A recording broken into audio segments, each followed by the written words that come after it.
Fala pessoal, como é que vocês estão? Bom? Então, dando um prosseguimento à nossa análise, às nossas análises de circuitos elétricos, nós vamos passar por uma outra forma de fazer o mesmo estudo que nós vimos fazendo, né? Antes nós fazíamos usando a lei de Kirchhoff das correntes, né? Com a análise nodal. Agora nós vamos passar a fazer o que a gente chama de análise de malha, né? Como é que funciona? Lá, anteriormente, vocês lembram da gente ter definido laços, ramos e nós, né? Então, o ramo é todo componente individualizado, né? Então, esse pequeno traço, né, entre o A e o B é o ramo onde está conectado o R1. Entre B e E seria o ramo onde está conectado o R3, né? E assim sucessivamente. Tá? Entre B e C é outro ramo, entre C e D é outro, entre A e F é outro, entre F e E, entre E e D, certo? Então o ramo é a porção individualizada onde está conectado um determinado elemento. O laço era qualquer caminho fechado em um dado circuito. Então vocês podem observar aqui, ó, na figura, esse caminho de A até C, D e F é um laço externo. Eu posso ter, além desses, o laço formado por essa parte esquerda do circuito, onde eu tenho A, B, E e F, ou ainda poderia ter o laço formado por B, C, D e E, certo? Isso é o que eu tinha de definição para laço. A malha vai ser um laço que não tenha nenhum outro laço dentro dele. Ficou confuso? Vamos dar uma olhadinha na figura. Vou desenhar de novo os três laços que eu tinha desenhado anteriormente. O que eu vou chamar de malha são só esses percursos tracejados em azul e em verde, tá? Porque não tem nenhum outro laço dentro dele. Esse laço externo, né, pontilhado aqui em vermelho, vocês podem observar que ele tem esse laço em azul e esse laço verde interior a ele. Então, malha vai ser só esse em azul e verde, tá? E o de externo eu vou chamar apenas de laço, beleza? Uma vez que eu determinei uma malha, aí sim eu posso estipular uma corrente arbitrária que vai estar circulando dentro dessa malha. Então eu posso definir aqui essa corrente Izinho 1, que vai estar circulando nesse sentido horário, como foi mostrado aqui na figura, por esse caminho tracejado em azul.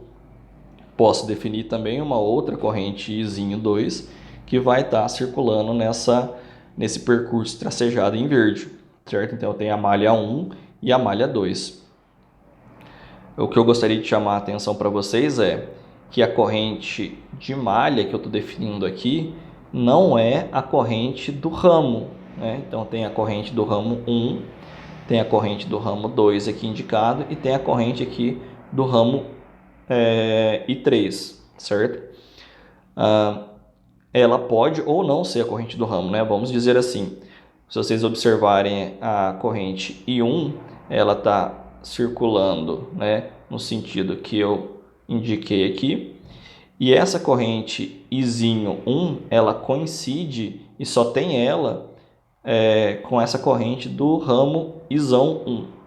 Então eu posso falar para vocês que a corrente do ramo I1, o Izão 1, é a própria corrente da malha Izinho 1. Isso também acontece aqui do lado da malha 2. Vocês podem observar que ela circula nesse sentido conforme foi desenhado aqui. Esse sentido arbitrário, eu poderia ter desenhado no sentido anti-horário, não teria problema nenhum. Mas vocês podem observar que essa corrente aqui, ela coincide com a corrente no ramo, com a corrente de ramo I2. Então eu também posso falar para vocês que o I2 grandão aqui, ele é igual ao Izinho 2, tá? Mas nessa corrente aqui do I3 já é um pouco diferente. tem tanto a corrente da malha 1 quanto a corrente da malha 2 que passam por ela. Se vocês observarem, essa corrente ela está passando aqui e ela desce no mesmo sentido do I3. Já a corrente da malha 2, não, a corrente da malha 2 está vindo, né? E ela está aqui subindo no sentido contrário do I3. Então, essa corrente I3 aqui, ela no final das contas vai ser uma interação entre as duas correntes de malha. Então, eu vou falar para vocês aqui que o I3 vale I1 menos I2. Mas aqui, ó, por que I1 menos I2 e não I2 menos I1? Porque I1 é a corrente que está no mesmo sentido, certo? Então, essa corrente, a corrente que estiver no mesmo sentido é a corrente que vai vir na frente aqui da subtração, beleza? Finalizando, então, toda malha é um laço, mas nem todo laço é uma malha. O que a gente pode observar aqui, né? Então, essa malha 1 e a malha 2, elas são laços, beleza? Mas o laço em vermelho aqui, ele não é uma malha porque tem outras duas malhas dentro dele, ok? Bom, então, essa análise de malha vai ser interessante para a gente. E o que vai ser diferente em relação à análise nodal? Bom, o que difere uma da outra é a análise nodal, eu uso a lei de Kirchhoff das correntes. Bom, na análise de malha, eu vou usar a lei de Kirchhoff das tensões, tá? E uma diferença que é crucial é que a análise de malha, ela não é tão generalista quanto a análise nodal, tá? A análise de malha, ela tem uma restrição. A restrição é que eu só posso aplicar ela para circuitos planares, tá? Beleza, Ezequiel. O que é um circuito planar? Bom, dá uma olhadinha aqui na figura. Circuito planar vai ser qualquer circuito onde eu consiga desenhar ele e não tem nada cruzando, tá? Só que vocês têm que tomar o cuidado que às vezes o circuito ele pode parecer que está tudo cruzado, mas na verdade só foi mal desenhado, certo? Então, trocando em miúdos, o circuito ele é planar quando você pode desenhar ele numa folha de papel, unidimensional, tá? No plano. Eu consigo redesenhar esse circuito na figura, como vocês podem ver aqui, ó, tem os dois pontos onde estão cruzando.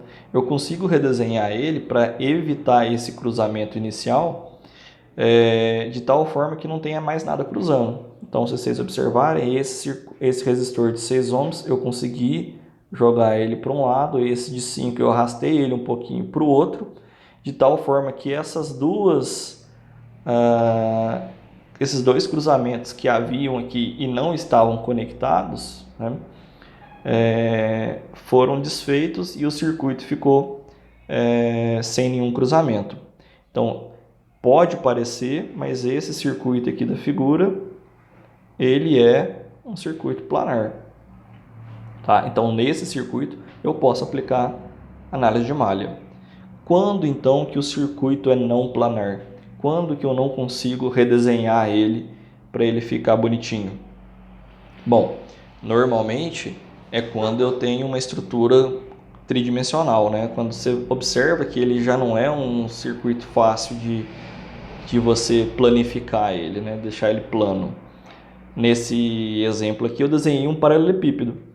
Não contente de desenhar um paralelepípedo, né? Então eu vou mostrando aqui para vocês todos os nós desse circuito. Eu ainda tenho esse resistor aqui de 13 ohms, né? Ligando a diagonal desse paralelepípedo, tá? Esse circuito aqui não tem jeito, eu não consigo desenhar ele de outra forma no plano, tá? Então, nesse caso, não adianta, eu não aplico análise de malha nele. Eu só vou conseguir resolver esse tipo de circuito usando a nossa análise de nodal convencional, tá? É por isso que a maioria dos softwares de simulação de circuitos elétricos, eles trabalham com análise nodal. É uma análise mais generalizada, beleza? Tá? Mas aqui, ó, então para que eu uso análise de malha se a análise nodal ela é mais generalista? Vocês vão ver que na hora que eu for equacionar o circuito, a análise de malha sai um pouquinho mais simples, certo? às vezes vocês enxergam ele de uma forma mais fácil, tá? Então vocês tendem a preferir um pouco a análise de malha pela análise nodal, tá?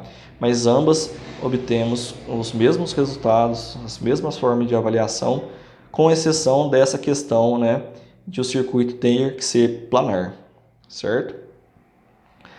Tá, e como é que a gente vai fazer a bendita da análise de malha? Bom, essa é matéria para o próximo vídeo, tá? Onde eu vou trazer já um exemplo numérico para a gente equacionar o circuito e já resolver achando todas as variáveis de tensão e corrente, certo? Qualquer dúvida, vocês vão me falando e a gente vai conversando, beleza? Grande abraço, até a próxima.